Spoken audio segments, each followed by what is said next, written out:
Êxodo capítulo 9. Hoje nós estudaremos a sexta praga, a menor delas, mas longe disso, a não menos importante. Êxodo capítulo 9, versículos 8 a 12. Assim diz a palavra do nosso Deus, que é reto juiz. Então disse o Senhor a Moisés e a Arão: apanhai mãos cheias de cinza de forno, e Moisés atire-a para o céu diante de Faraó. Ela se tornará em pó miúdo sobre toda a terra do Egito, e se tornará em tumores que se arrebentem em úlceras nos homens e nos animais, por toda a terra do Egito. Eles tomaram cinza de forno e se apresentaram a Faraó. Moisés atirou-a para o céu e ela se tornou em tumores que se arrebentavam em úlceras nos homens e nos animais. De maneira que os magos não podiam permanecer diante de Moisés por causa dos tumores, porque havia tumores nos magos e em todos os egípcios. Porém o Senhor endureceu o coração de Faraó, e este não os ouviu, como o Senhor tinha dito a Moisés. Amém. Amém. Já. Santíssimo Deus, reto juiz, obrigado pela tua justiça, obrigado pela tua misericórdia. Obrigado a Deus porque nessa manhã nós estamos aqui meramente pela tua graça, conseguimos chegar até aqui, adentrar na tua santa presença por causa do sacrifício do teu Filho, e essa é a nossa única esperança e a nossa única fonte de ousadia, de permanecermos diante do Senhor, da tua voz, que é como um trovão, que certamente fala aos nossos corações, nos quebranta, mas nos monta novamente, nos remonta, nos faz mais semelhantes a Ti, mais justos como o Senhor é justo, mais santos como o Senhor é santo. Ajuda-nos, ó Deus, a entender mais essa praga. Nós temos tido o privilégio de termos os ouvidos, olhos, corações abertos em relação a todas essas maldições que caíram sobre a terra do Egito e ensinaram tanto ao povo de Israel naquela época e nos ensina hoje ainda. Quebra os nossos ídolos, ó Deus. Faze migalhas das nossas estátuas e das nossas imagens, literais ou não literais. E que nessa manhã, ó Deus, o Evangelho da graça, por meio da manifestação do poder do Teu Santo Espírito nessa praga, seja mais do que suficiente para salvar idólatras que hoje ainda acham que é um feriado especial em todo o mundo, e de tantas outras maneiras tem quebrado não só o Teu dia, como a Tua honra, glória e louvor. Tende misericórdia de nós, em nome de Jesus, amém. Amém. Você já ouviu falar em justiça poética? Esse termo ele foi cunhado pelo crítico de teatro inglês Thomas Rhymer em 1678, numa obra onde ele ensina como se deve avaliar uma peça teatral, por exemplo. Ele dizia nessa obra que toda peça dramática deve inspirar um comportamento moral apropriado na plateia, ao ilustrar o triunfo do bem sobre o mal. A partir então desse termo, justiça poética se tornou aquilo que nós conhecemos como, no ditado popular, o mundo dá voltas. O nosso senso de justiça aprecia a ideia de justiça poética. Se alguém cometeu tal crime, essa pessoa tem que punir exatamente por aquilo que ela cometeu. O nosso senso senso de justiça nos aponta para isso. Se alguém fez tal atrocidade, uma atrocidade semelhante ou talvez até maior, é devida a essa pessoa. O mundo dá voltas e nós ficamos felizes então quando nós vemos os malfeitores, principalmente os nossos malfeitores, recebendo a paga devida. Nós estamos diante de uma praga que vai nos mostrar o quanto ainda nós agimos como se o nosso senso de justiça precisasse ser apaziguado. O problema é que a praga nos mostra que muitas vezes o nosso senso de justiça não é o senso de justiça de Deus. A sexta praga então vem nos mostrar que, de fato, o reto juiz, ele obviamente tem um senso de justiça. E isso se manifesta então naquilo que certamente podemos chamar de justiça poética. Mais do que qualquer peça teatral, mais do que um ditado popular, essa praga vem nos mostrar exatamente qual é o conceito e qual é o modelo do que nós conhecemos como justiça poética. É a sexta praga, obviamente, na contagem, a que veio antes foi a quinta praga. Temos visto, sem dúvida alguma, já a mão do Senhor manifestando justiça poética em cada praga, mas nessa aqui especificamente, nós vemos um detalhe que ainda não havia acontecido nas outras. A quinta praga, assim como as outras anteriores, tocaram num aspecto específico do Egito. A quinta praga veio tocar exatamente na economia do Egito, na idolatria econômica do Egito. E nós temos visto aqui que infelizmente, ou felizmente, quando Deus toca num ídolo pagão, Ele também toca num ídolo dentro da igreja, num ídolo dentro do coração daqueles que já são regenerados. A mensagem não é apenas para o Egito, a mensagem não é apenas para o povo de Israel, a mensagem é para o povo de Deus hoje, na nova aliança, no século 21, nós que ainda temos vários ídolos.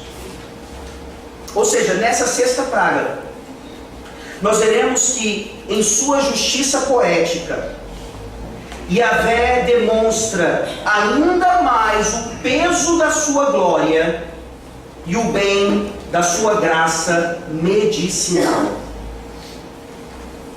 Yahvé aqui mostra para nós, em sua justiça poética, ainda mais o peso da sua glória, mas em contrapartida também o bem da sua graça medicinal. Por que eu estou falando aqui de o peso da glória de Yahvé? Porque esse era um termo completamente conhecido e comum ali na antiga aliança.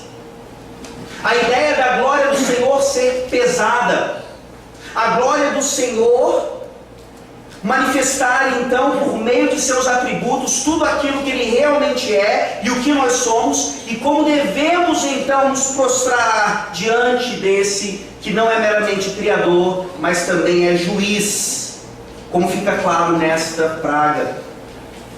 O nosso primeiro ponto então manifesta a justiça poética de Yahvé, versículos 8 e 9. Onde está isso aqui no texto? Então disse o Senhor a Moisés e a Arão: apanhai mãos cheias de cinza de forno, e Moisés atire-a para o céu diante de Faraó. Ela se tornará em pó miúdo sobre toda a terra do Egito, e se tornará em tumores que se arrebentem em úlceras nos homens e nos animais, por toda a terra do Egito. A ideia de justiça poética, como eu descrevi na introdução, não está apenas aqui. Talvez você lendo e relendo, você não consiga descobrir onde é que está o conceito de justiça poética na sexta praga. Ora, para isso nós precisamos entender que o conceito de justiça poética está por todas as Escrituras, desde o Antigo Testamento até o Novo Testamento. E geralmente nós fazemos essa distinção, na verdade, nós falamos que o Deus do Antigo Testamento era um Deus que manifestava mais ira. Ele nos ensina a cantar um salmo onde justiça retributiva significa esmigalhar a cabeça dos filhos da Babilônia.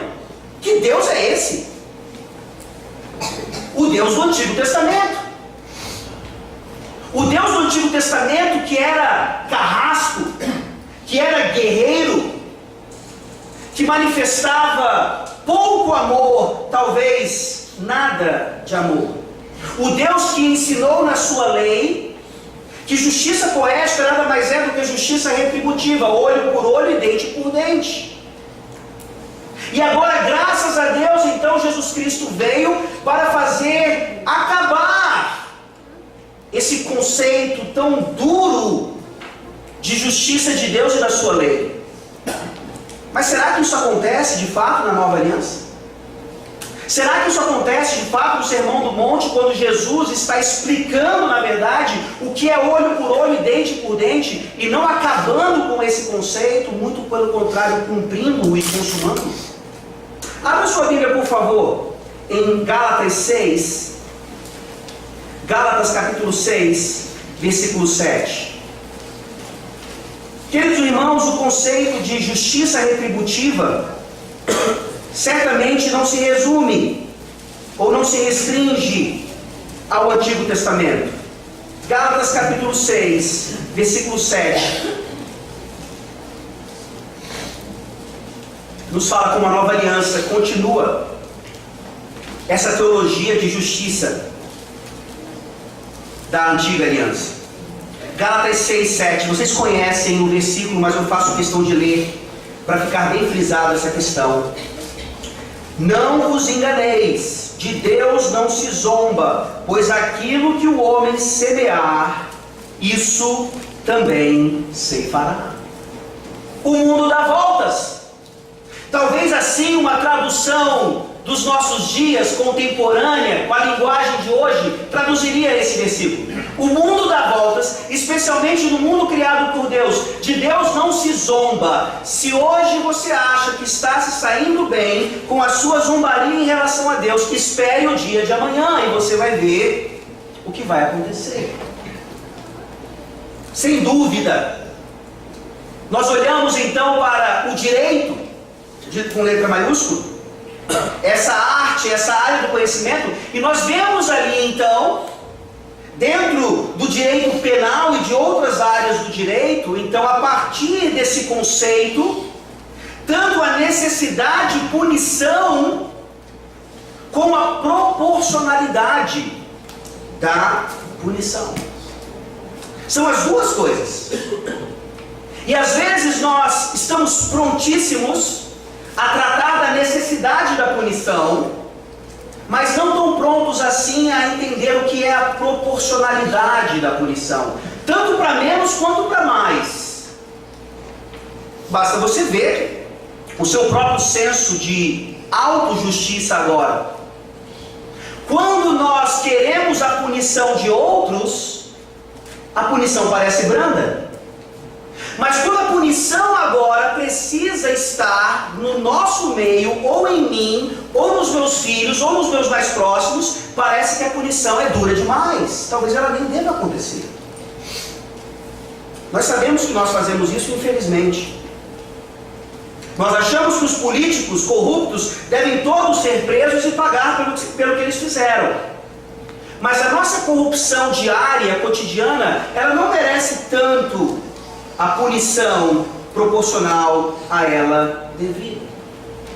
Por isso, então, essa praga, ela é tão maravilhosa, porque ela vem desvendar os nossos olhos hoje para nos mostrar o quanto nós ainda vivemos por autojustiça e não pela justiça de Deus. A justiça de Deus parece poética em relação aos egípcios, mas não tão poética em relação ao seu próprio povo, que continua idólatra, apesar de já ser povo de Deus. Por isso então nós vemos que de fato Deus é justo. E nós vemos da mesma maneira que vimos na terceira praga, que essa ideia do pó da terra aqui, ela revela um atributo específico de Deus. Volte um pouquinho comigo à terceira praga, por favor. aí no Êxodo 8, versículos 16 e diante. Disse o Senhor a Moisés: dize a Arão, estende o teu bordão e fere o pó da terra, para que se tornem piolhos por toda a terra do Egito. E nós vimos naquela ocasião que essa ideia do pó da terra de fato nos remonta à ideia do Deus como Criador. O Deus que cria primariamente, secundariamente e continua criando terciariamente no homem, que é a imagem e semelhança dele. Aqui então, além do paralelismo que nós vemos, entre a primeira e a quarta praga, a segunda e a quinta praga, a terceira e a sexta praga, nós vemos então mais uma vez a ideia do pó da terra, manifestando um outro atributo de Deus agora, a sua justiça. Deus não é meramente criador, Deus também é juiz. E é por isso então, essa é uma das razões pela qual todo homem é indesculpável diante de Deus, porque todos os homens foram criados por Deus e devem satisfação a esse Criador. Como é que nós temos prestado contas em relação à justiça tão santa de Deus? E para nós entendermos então como esse texto nos manifesta exatamente essa justiça, nós vemos aqui que infelizmente a tradução ela não ajuda muito. Não é que é uma tradução errada, mas é uma tradução talvez incompleta. Mais uma vez, é praticamente impossível que um leitor, por mais que ele leia e releia esse texto, ele consiga descobrir essa ideia de justiça, o que Deus está fazendo aqui. E a palavra-chave para nós, ou a expressão-chave, é a ideia de cinza de forno, ou melhor ainda, a palavra forno. Talvez se você relesse umas 10 vezes, e você sendo um bom leitor e intérprete das Escrituras, você se perguntaria: que forno é esse? Que cinzas são essas? Na terceira praga foi o pó da terra de fato, mas agora é um pó que vem de cinzas de um forno. E ao se perguntar isso, então, talvez você fosse movido a fazer algum tipo de pesquisa, ou na sua mente, imediatamente o Espírito Santo colocasse a iluminação de que esses fornos nada mais são do que aquelas ferramentas industriais no Egito que eram usadas para fabricar os tijolos da escravidão. Que tijolos da escravidão são esses? São aqueles que representavam então a mão pesada de Faraó sobre o povo de Deus, oprimindo-o. E como nós vimos no início do Êxodo, exigindo que eles mantivessem a mesma cota de tijolos, mesmo que Faraó não desse a eles todo o material necessário para a produção. Vocês conseguem ver aqui a justiça poética de Deus? Ele está pegando uma imagem claríssima de opressão por meio de fornos que eram usados justamente para oprimir o povo, e desses mesmos fornos Deus está tirando agora a punição para Faraó e para os egípcios. Que Deus maravilhoso! Que punição necessária e que proporcionalidade de punição! Nós não poderíamos pensar em algo mais adequado para que os egípcios entendessem que aquilo que eles usaram contra o povo de Deus estava sendo usado agora contra eles, por um Deus que é criador e também juiz, que pelo seu poder extraordinário transforma então essas cinzas em tumores e feridas. Esse é o seu Deus, essa é a justiça do seu Deus. Isso é para lhe encorajar de que de fato aqueles que se levantam contra vocês, aqueles que impiedosamente tratam vocês, especialmente porque vocês são filhos de Deus, terão a sua paga. Talvez não amanhã, talvez não semana que vem, como nós gostaríamos que fosse tão imediatamente. Mas se não se converterem ao Senhor, terão a sua paga, mesmo que seja naquele grande dia final. E isso é libertador. Nós confiarmos que esse reto juiz, ele realmente é Deus vingador. Ele cuida dos seus. E se nós somos dele nessa manhã, nós não precisamos de ídolos com a nossa própria autojustiça. Talvez esse seja o nosso maior ídolo quando confrontado com esta praga. E como é que Deus faz então para punir o povo do Egito em relação aos maus tratos, em relação à opressão? Ele vai punir agora com doenças seríssimas. Vejam que as pragas então estão se tornando cada vez mais sérias, contundentes. É fácil um homem olhar para o seu animal e vê-lo morrendo e pensar, lá vai o meu dinheiro embora. Mexeu no bolso. Mas agora Deus começa a mexer no corpo, na pele, no organismo. E aí nós sabemos o que acontece quando a doença bate a nossa porta. Quando nós olhamos para isso, imediatamente o nosso ídolo da autojustiça nos traz aquela doutrina infame e antibíblica do toma lá da cá. Eu estou doente, ou aquele meu irmão está doente, ou qualquer outra pessoa fica doente por causa de algum pecado específico.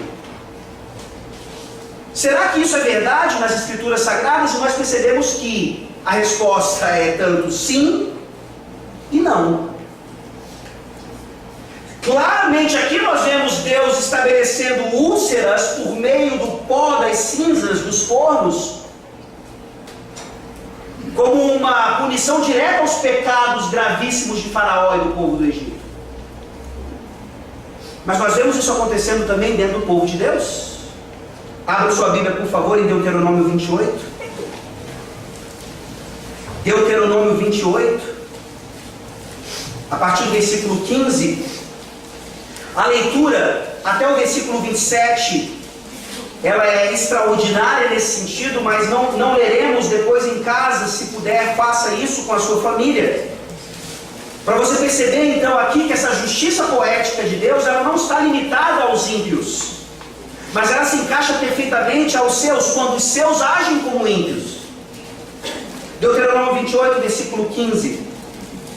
Será, porém, que se não deres ouvidos à voz do Senhor teu Deus, não cuidando em cumprir todos os seus mandamentos e os seus estatutos que hoje te ordeno, então virão todas estas maldições sobre ti e te alcançarão. 2 pontos. Aí pula agora lá para o 27. Olha a sabedoria do reto juiz que é o nosso Deus. O versículo 27 diz: o Senhor te ferirá com as úlceras do Egito, com tumores, com sarna e com prurido de que não possas curar-te. O problema da teologia da prosperidade, ou da falsa teologia da prosperidade, é que eles generalizam e dizem que todo o pecado, ou toda a doença, melhor dizendo, é fruto de algum pecado.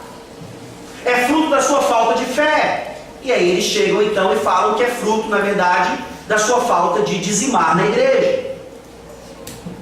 Dê dinheiro e você vai se libertar da sua doença, porque ao fazer isso, você manifesta fé, e quem manifesta fé não pode ficar doente. Pare de sofrer. Esse erro de uma falácia que generaliza a questão não tira de nós então a realidade de que sim, Deus pode punir ímpios e justos por meio de enfermidades devido a pecados específicos. Mas aí nós temos o caso de Jó. O caso de Jó é maravilhoso para fazer cair por terra qualquer ideia errada dessa falsa teologia da prosperidade. Jó é apresentado no início do livro como alguém íntegro, temente a Deus, como alguém que nessa teologia não podia ficar doente. Se teve um homem na face da terra que não podia sofrer e nem ficar doente, esse era Jó. Mas não é isso que nós lemos em Jó 2. Abra sua Bíblia, por favor. O livro de Jó, logo antes do livro dos Salmos. Jó, capítulo 2.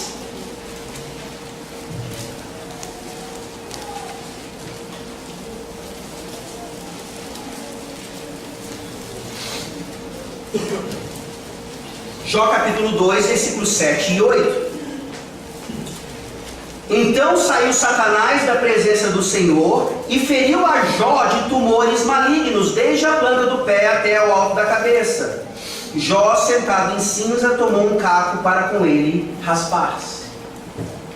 Você não precisa saber hebraico nessa manhã para entender que tanto em Deuteronômio 28, quanto agora em Jó, a palavra usada ali para tumores é a mesma palavra utilizada para os tumores lá no Egito. Então aqui nós vemos uma ligação, nos mostrando então, onde está o princípio do erro, para nós ainda vivermos pela teologia do toma lá da cá, que é: se eu não faço qualquer coisa errada, eu não mereço punição. Logo, se eu fizer qualquer coisa boa, eu mereço recompensa. Nós falamos aqui a respeito de doutrina da graça. E a doutrina do toma lá da cá não tem nada a ver com doutrina da graça. Mas o problema é que eu e você vivemos assim diariamente. No domingo nós exaltamos a Deus pela doutrina da graça.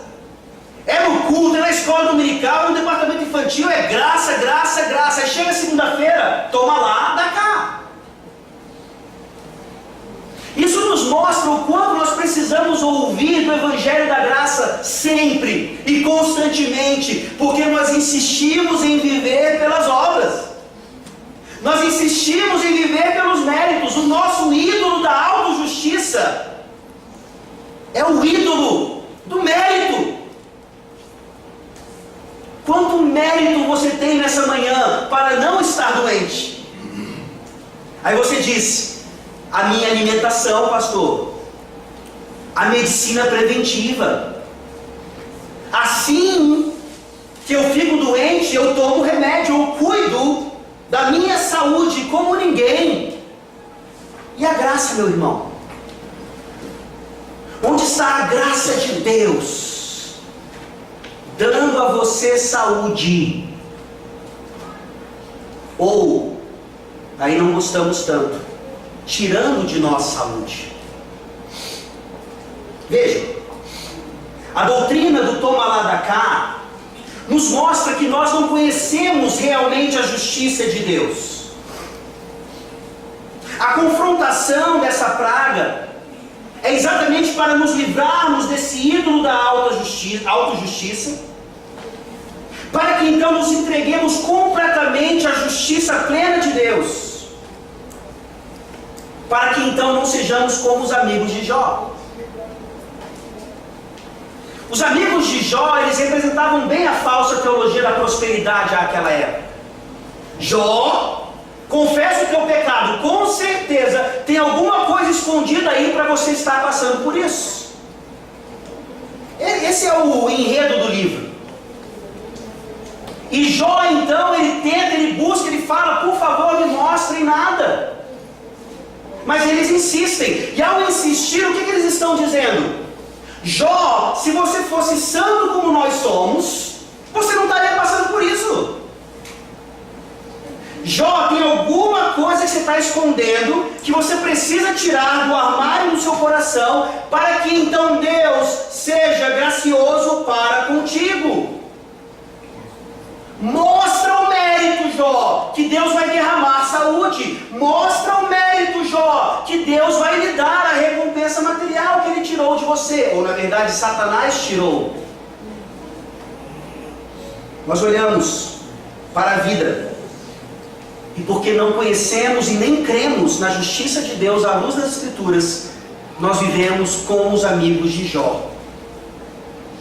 Mas a palavra de Deus, ela trata dos nossos corações, não é verdade? Abra a sua Bíblia, por favor, agora em Tiago capítulo 5. Tiago capítulo 5. Mais uma vez na Nova Aliança. Que maravilha é a palavra de Deus nos mostrar que o Deus do Antigo Testamento é o mesmo Deus do Novo Testamento e vice-versa. Tiago capítulo 5, dos versículos 13 a 16, dizem assim: está alguém entre vós sofrendo, faça oração. Está alguém alegre, cante louvores. Está alguém entre vós doente, chame os presbíteros da igreja, e estes façam oração sobre ele, ungindo-o com óleo, em nome do Senhor. E a oração da fé salvará o enfermo, e o Senhor o levantará. E se houver cometido pecado, ser-lhe-ão perdoados. Confessai, pois, os vossos pecados uns aos outros, e orai uns pelos outros, para serdes curados. Muito pode, por sua eficácia, a súplica do justo. Tiago aqui, com uma teologia inspirada e absolutamente escriturística, obviamente, ele faz essa relação que nós fizemos anteriormente. Muitas doenças, muitas mazelas nos atingem ainda por causa de pecados específicos, e parte da cura então significa a confissão de pecados. É isso que você vai ter, por exemplo, de uma forma bem prática, em aconselhamento bíblico. Quando alguém chega no gabinete pastoral desesperado, e uma das primeiras coisas que o pastor precisa tratar é dos pecados. E as pessoas muitas vezes preferem ficar doentes a confessar o pecado. Mas nós vimos também que esse não é o caso o tempo todo. E aí os amigos de Jó contemporâneos, o seu pensamento do Toma lá da cá, ele está baseado numa doutrina básica, completamente errada, e contra aquilo que nós queremos ser, doutrinas da graça. Os amigos de Jó o acusaram daquela maneira e tentaram consolar daquela maneira, porque eles achavam que Jó estava naquela situação porque ele havia cometido algum pecado, e não porque ele era pecador. Vocês conseguiram ver a diferença? Se não, eu explico melhor. Nós ainda achamos que o que acontece de errado em nossas vidas, mesmo diante da providência de Deus, é porque eu fiz alguma coisa errada. Na verdade, meus irmãos, nós não fazemos coisas erradas, nós somos coisas erradas. Desde a queda de Adão, essa é a nossa essência. A sua doutrina da salvação hoje está sendo também confrontada. Porque nós, da mesma forma que os arminianos, muitas vezes pensamos que nós somos pecadores porque pecamos, e não o contrário. Haja vista toda uma ideia de inocência de crianças. Pegue um bebezinho ainda no ventre de sua mãe, ou recém-tirado de lá, ele já é um pecador. É por isso que bebezinhos morrem nos ventres de mães. Não porque eles cometeram um pecado gravíssimo, mas porque eles foram concebidos em pecado.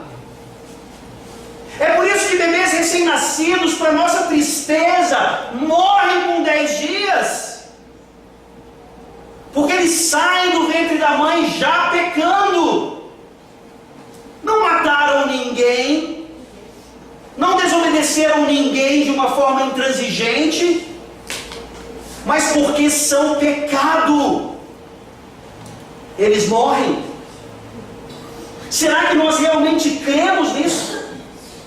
Será que nós vemos a justiça poética de Deus que diz: toda alma que pecar, essa perecerá? O salário do pecado é a morte. Todos pecaram e carecem da glória de Deus. Onde está esse senso de justiça nas nossas vidas? Ou seja, o que nós estamos aprendendo aqui nessa manhã é que, infelizmente, por causa da herança de Adão em nós, que sim, é transformada ou tirada pela graça de Jesus Cristo, segundo Adão em nós, ela ainda permanece como resquícios de pecado.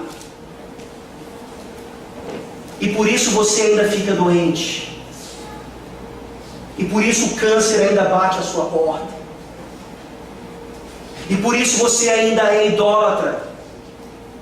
E por isso você não consegue confiar em Deus plenamente.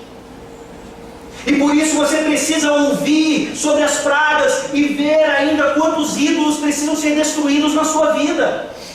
E isso te deixa doente. E isso faz você perecer, envelhecer, morrer.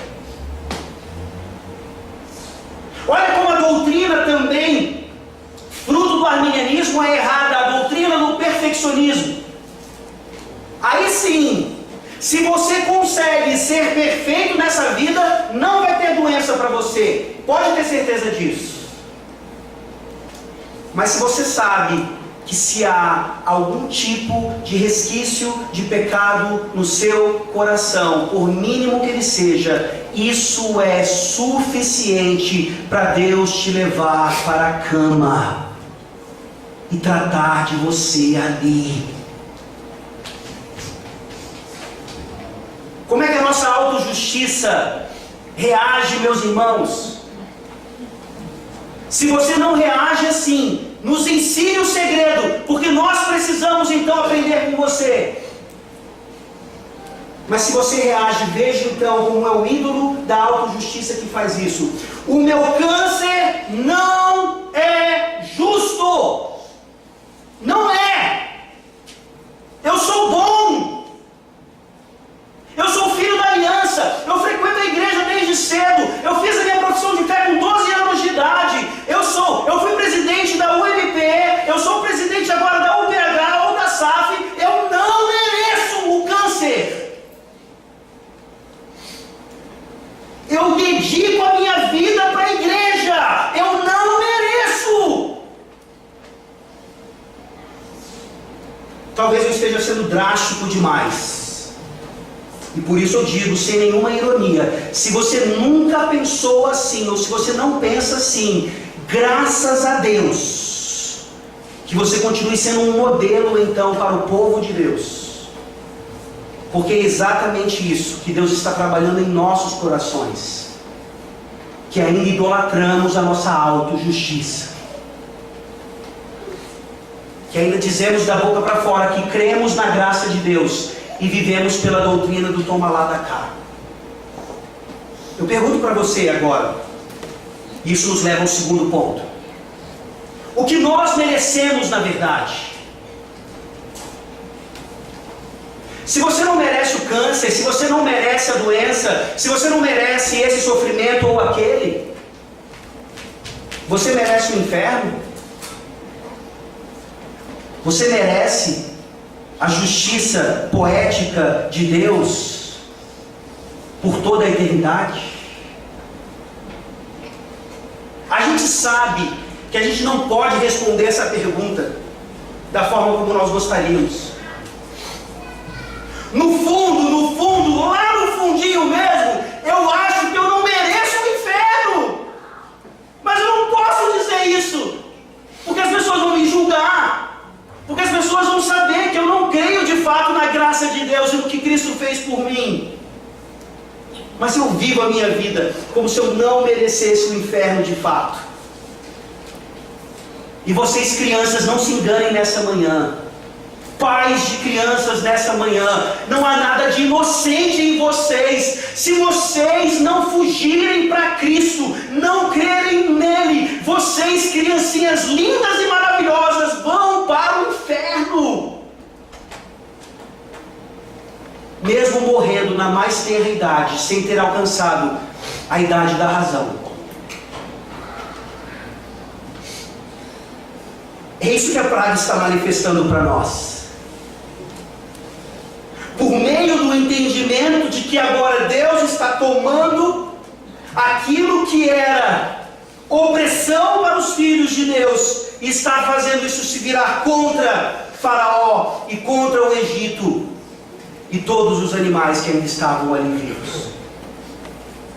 Mas, meus irmãos, esse texto, assim como toda a Escritura, nos mostra o Evangelho da graça. A justiça poética de Deus nos mostra um atributo de Deus, mas Deus é completo. Deus é misericordioso. E é isso que nós vemos agora nos versículos 10 a 12, a graça medicinal de Yahvé. A sua justiça poética e agora a sua graça medicinal. Leiamos mais uma vez, de 10 a 12. Eles tomaram cinza de forno e se apresentaram a Faraó. Moisés atirou-a para o céu, e ela se tornou em tumores que se arrebentavam em úlceras dos homens e dos animais, de maneira que os magos não podiam permanecer diante de Moisés por causa dos tumores, porque havia tumores nos magos e em todos os egípcios. Porém o Senhor endureceu o coração de Faraó, e este não os ouviu como o Senhor tinha dito a Moisés.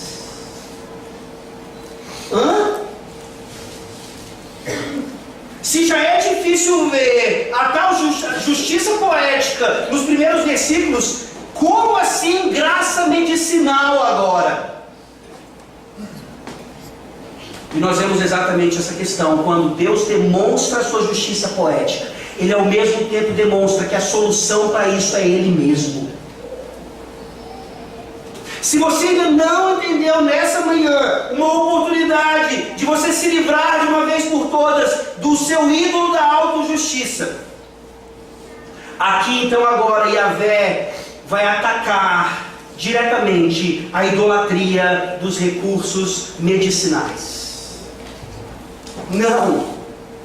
Não se preocupem, que eu não vou defender aqui que nós temos que jogar fora os remédios, não precisamos de plano de saúde ou de qualquer outra coisa, muito pelo contrário. Mas nós idolatramos essas coisas. Nós idolatramos a nossa saúde. Talvez seja uma mera coincidência, mas por que o principal curso dos vestibulandos é medicina? Sim, porque existe todo o recurso financeiro que esse curso, essa área pode nos dar. Mas mais do que isso, nós sabemos que, infelizmente, idolatramos aquilo que Deus criou para ser uma ferramenta e não um Deus nas nossas vidas. Que Deus é esse que Deus está atacando aqui no Egito? Na mitologia egípcia, Sekhmet é a deusa da vingança e da medicina. Olha como Deus é preciso. A deusa da vingança e da medicina, ao atingi-la, Yahvé demonstra que a vingança pertence ao Senhor. A nossa autojustiça nos faz esquecer isso. Mas além disso, Ele mostra então que a saúde e a doença também pertencem a Ele. Ele, ao atingir uma deusa, ele destrói dois aspectos idólatras do povo do Egito, do povo de Israel e do seu povo hoje na nova aliança. A quem você recorre nos tempos de aflição. Nós já lemos aqui Tiago capítulo 5. Essa é uma realidade na sua vida? Tiago 5 é maravilhoso porque ele é completo, equilibrado, sem extremos. Ele diz: está alguém doente no meio de vocês? Chame a liderança espiritual para que eles orem e apliquem óleo. E nós insistimos em olhar para aquele texto e achar que o presbítero precisa levar um vidrinho de óleo para a visita ao doente. Olha o quanto nós idolatramos por causa de má interpretação das Escrituras. Nós idolatramos aquele vidrinho de óleo, mas é a Bíblia que está dizendo. Não, não é. O que a Bíblia está dizendo é que se está alguém doente, a liderança espiritual ora e houve confissão de pecado, se necessário for, e aplica remédio. É isso que o óleo representava naquela época. Graças a Deus pela tecnologia na medicina, graças a Deus pelas máquinas de ultrassom, graças a Deus pelas vacinas, graças a Deus pelos médicos, principalmente aqueles que sabem o que fazem. Graças a Deus, porque isso é graça de Deus na vida da humanidade, tratando de suas doenças. Mas sejamos honestos, o que é mais importante em nossas vidas? A oração da liderança da igreja, ou o remedinho, ou o que o meu plano de saúde consegue comprar para mim? O engraçado é que a idolatria pode se manifestar do outro lado também. Nós estávamos numa conferência teológica e a filhinha de uma família lá começou a ter febre. E teve febre e alguns médicos ali sugeriram: dá esse remédio para ver se a febre passa. E a febre continuava e imaginava-se então que o remédio não estava fazendo efeito, até que disseram: não, a gente precisa ir às pressas para um hospital para ver o que está acontecendo. E no final das contas houve ali uma confissão de pecado, sem ser uma confissão necessariamente. Elas apenas relataram o que estava acontecendo. Aquelas pessoas, aquela família era tão reformada, mas tão reformada, mas tão reformada, que eles achavam que dar remédio para a criança é ir contra a providência de Deus. Como é que é o cartão de vacina dos seus filhos? Não, o cartão de vacinas é não crer na providência de Deus. Você vê como o Satanás é sagaz. Se não é esse ídolo aqui, é esse ídolo aqui. Quando eu vou de encontro à revelação perfeita, não só da justiça de Deus nas Sagradas Escrituras, que nos quebra, que nos anula, que nos coloca no nosso devido lugar, merecedores do inferno, mas principalmente da sua graça maravilhosa, que nos tira exatamente de lá. Que nos tira de lá, sem que nós mereçamos qualquer auxílio do Senhor. É isso que a praga está ensinando aqui. A graça medicinal de Deus. E nós vemos agora, talvez de uma forma ainda mais irônica, que os magos reaparecem. Vocês se lembram então que Faraó ia até eles e eles iam lá e supostamente resolviam a questão, e Faraó: ufa, beleza, está explicado. E aí na última praga, Faraó não recorre a eles. Eles mesmos disseram lá, quando não conseguiram fazer ou imitar o procedimento, eles disseram: é o dedo de Deus, não tem poder para nós. Faraó fala: vocês não servem, sai para lá. E agora, de uma forma definitiva, o Espírito Santo traz de volta esses magos à cena. para nos dizer que eles não podiam permanecer diante de Moisés por causa dos tumores. Eles reaparecem, mas apenas para serem mais envergonhados de uma vez por todas. Eles aqui realmente saem de cena. Não apenas não conseguem reproduzir, nem houve a tentativa, eu imagino, como não conseguem se sarar, não conseguem se curar. Essa é a ironia da medicina. Ela acha que não precisa de Deus. E ela acha que pode se automedicar e se autocurar. E Deus vem e traz uma demonstração clara de que mesmo com a medicina mais tecnológica possível, é só pela graça, é só pela mão dele. E mais uma vez nós vemos a ciência, ou a falsa ciência, melhor dizendo, tentando explicar o que aconteceu ali. O que a ciência diz dessa vez? As pragas foram causadas por uma erupção vulcânica que teria liberado muito dióxido de carbono, que gerou nos egípcios bolhas na pele que se transformaram em feridas, tumores e assim por diante. Livros acadêmicos, livros e mais livros, documentários, nos mostrando a verdade do Êxodo e a mentira da Bíblia. Meus irmãos, mais uma vez, cadê a honestidade desses homens? O texto não diz, mas é óbvio que esses tumores, essas cinzas dos fornos, caíram apenas sobre os egípcios. E lá estava o povo de Israel, mais uma vez protegido pela graça de Deus.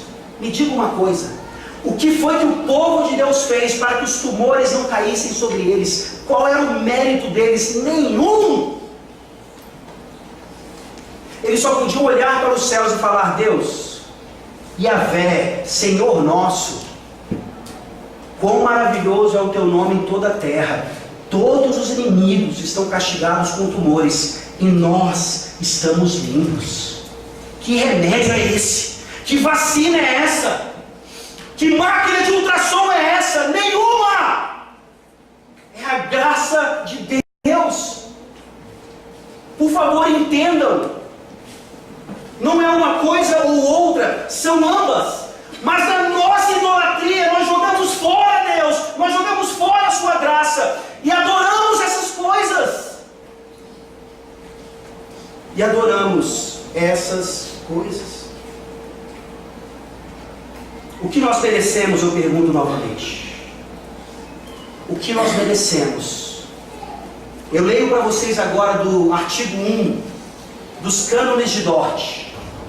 Os cânones de Dort representam um dos documentos das três formas de unidade, assim como nós temos os símbolos de fé de Westminster, a confissão de fé, catecismo maior e breve catecismo, uma linha reformada da igreja chamada reformada holandesa.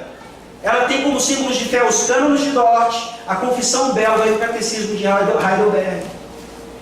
E esses cânones de Dort nada mais são do que os 5 pontos do calvinismo, que nós tanto defendemos, às vezes de forma falsa.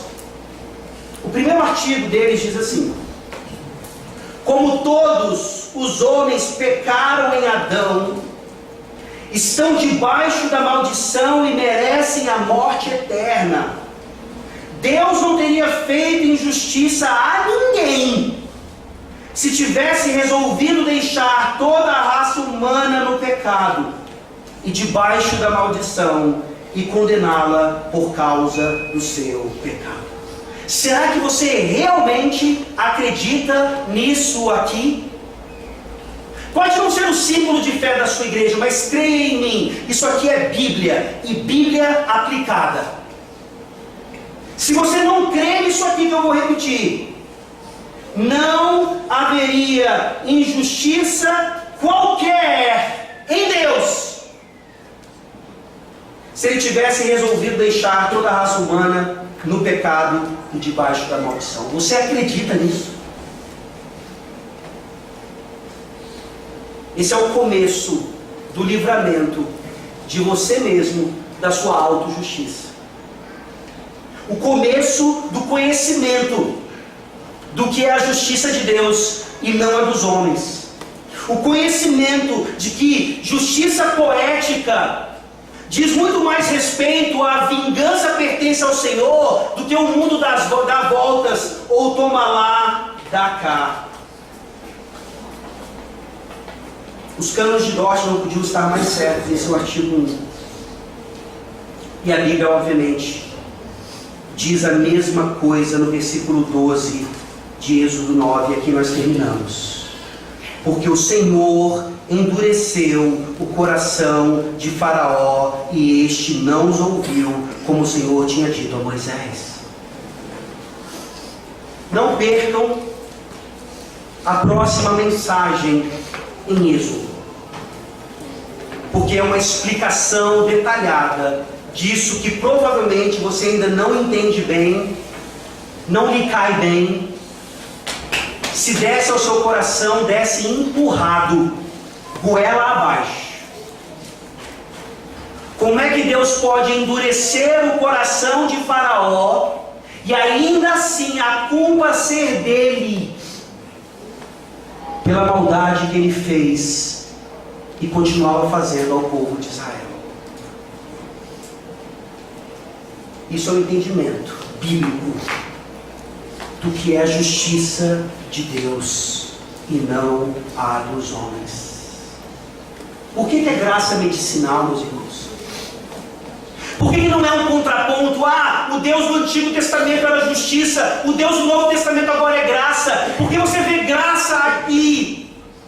O mesmo Deus, Ele é o sujeito do verbo. O mesmo Deus que endurece o coração dos homens, Ele amolece o coração dos homens. O que é que você fez para que Deus tivesse amolecido o seu coração? Responda, por favor. Nada. Nada. Eu não fiz absolutamente nada para que Deus viesse ao meu encontro e me salvasse. Como é que pode haver algum senso de autojustiça em mim? Como é que eu posso achar que Deus me abandonou no câncer ou nessa doença que não vai embora? Como é que eu posso achar essas coisas?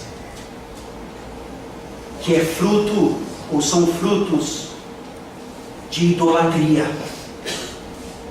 E Deus, que é tão gracioso, Ele vem e por meio dessa palavra Ele quebra os meus ídolos. Ele me joga no chão e Ele me levanta, me fazendo entender então por que essas coisas ainda acontecem. Se Yahvé endurece corações, Ele também os amolece. E a graça medicinal é exatamente isso. Na outra doutrina, na falsa doutrina, eu penso, eu vou parar de pecar, e aí eu não fico mais doente. E hoje, os santos salvos pela graça dizem, eu vou parar de pecar, mesmo que a doença continue, porque eu paro de pecar, não para que ela vá embora, eu paro de pecar para parar de pecar. Eu paro de pecar para parar de pecar. Essa é a minha maior saúde. É essa saúde que eu vou ter definitivamente no novo céu e nova terra. E é por isso que eu não vou adoecer. É por isso que eu não vou mais morrer. Porque eu não vou mais pecar. Graça medicinal que nos livra do pecado, mesmo que a doença não vá embora. Uau! Justiça poética. Não há peça teatral ou ditado popular que possam nos mostrar esse conceito mais do que a Bíblia Sagrada e essa praga específica. O que aquele crítico inglês diria a respeito disso que não foi uma peça teatral, não é um mero drama, mas é vida real. Aconteceu naqueles dias e acontece hoje ainda. Que exemplo maior de justiça poética do nosso Deus maravilhoso, na cruz do Calvário, onde ali, você sabe muito bem, tem esse texto memorizado e canta constantemente. Na cruz do Calvário, Ele tomou sobre si as nossas enfermidades e as nossas dores. Pelas suas pisaduras nós fomos sarados. Como é que você pode dizer isso, cantar isso e ainda ficar doente? Não faz sentido. Faz sentido quando nós entendemos que Jesus Cristo, Ele é o juiz dos juízes. E por isso eu lhe conclamo nessa manhã: arrependa-se agora. Prostre-se diante dEle. Ele é juiz. Ele não vai. Se você acha que o STF errou, ele não vai errar. E você é o réu. Ele vai te botar na prisão do inferno. Mas Ele é o médico dos médicos. Ele é o médico dos médicos. E Ele está, por meio do seu Evangelho, curando você do seu pecado. E consequentemente de lambuja como um bônus das suas doenças também. Vamos orar.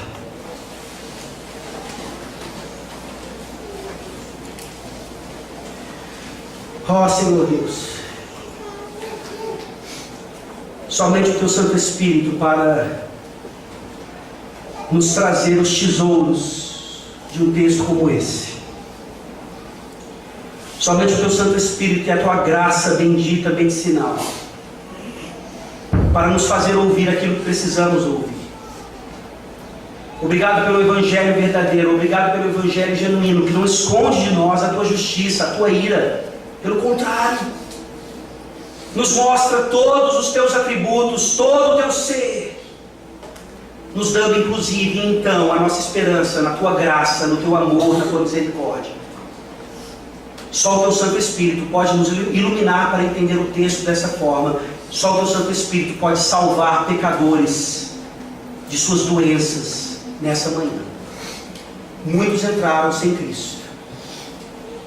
Que eles possam sair com Ele. É no nome dEle que nós oramos. Amém.